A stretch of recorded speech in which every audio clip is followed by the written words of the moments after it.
Hi boys and girls, my name is John, Fire Marshal for the City of Reno. Did you know a fire occurs in a house every 65 seconds in our country? That's like every minute.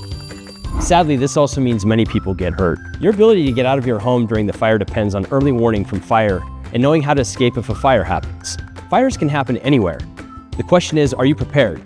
Our extreme team is going to help you make a home escape plan.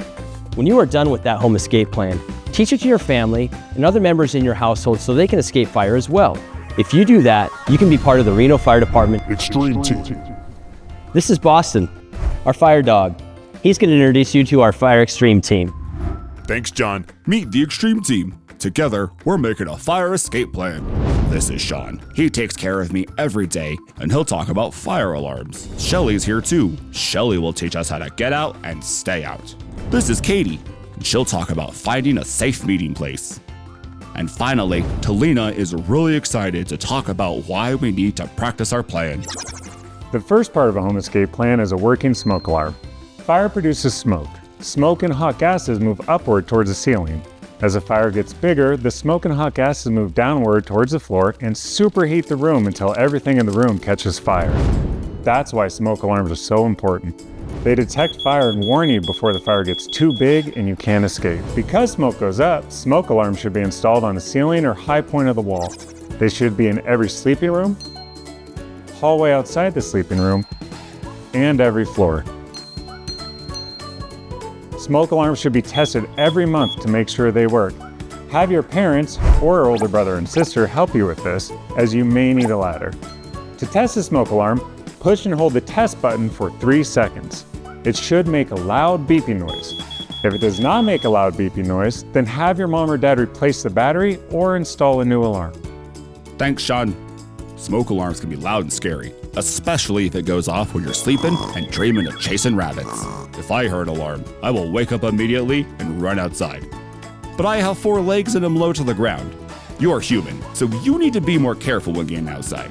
Right, Shelly? That's right, Boston. Remember, fire produces heat and smoke that travels up. Have you ever tried to breathe in smoke? Smoke can hurt your lungs, especially if it's superheated. If you smell or see smoke, you want to stay under the smoke. If you are in bed, when the smoke alarm activates, don't stand up. Roll out of bed onto your hands and knees. Stay low and go. Always know 2 ways out of any room. For most people, the first way out is the door they came into the room. That should be your first way out. Remember to stay low. Crawl to the door and feel the door for heat before opening it. The best way to do this is to feel the doorknob and face of the door with the back side of your hand. If it is cool, then open the door slightly and look for smoke. If you do not see smoke, go outside to your safe meeting place.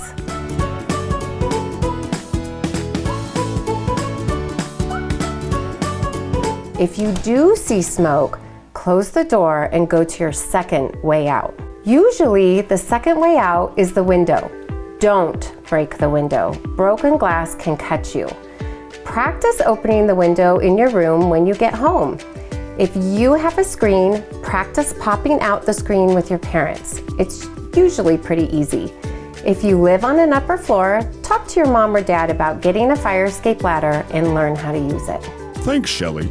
So if you hear an alarm, don't hide, get outside. If there is smoke, stay low and go.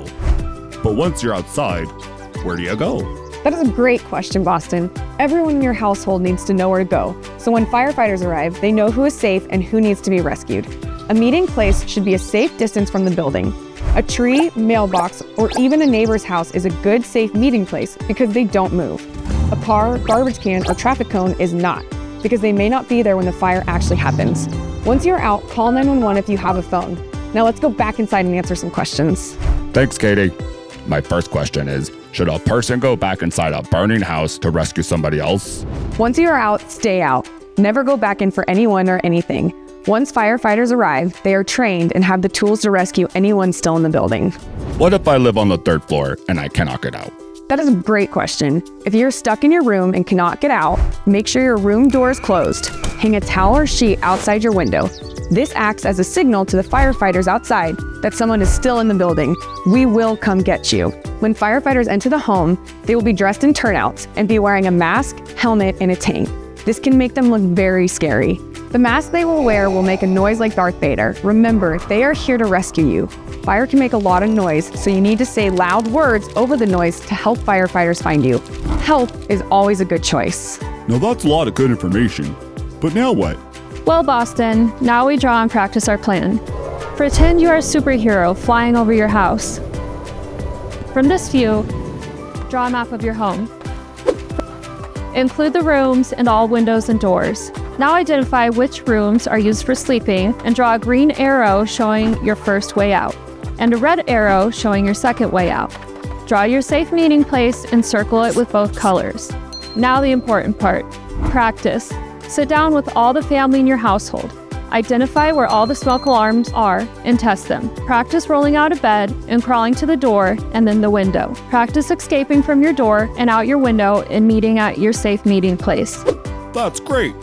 So to make a great escape plan, start with a working smoke alarm, have at least 2 ways out of every room, and meet at your safe meeting place. That's right, Boston. Now you have the knowledge to join our team. Let's get to work.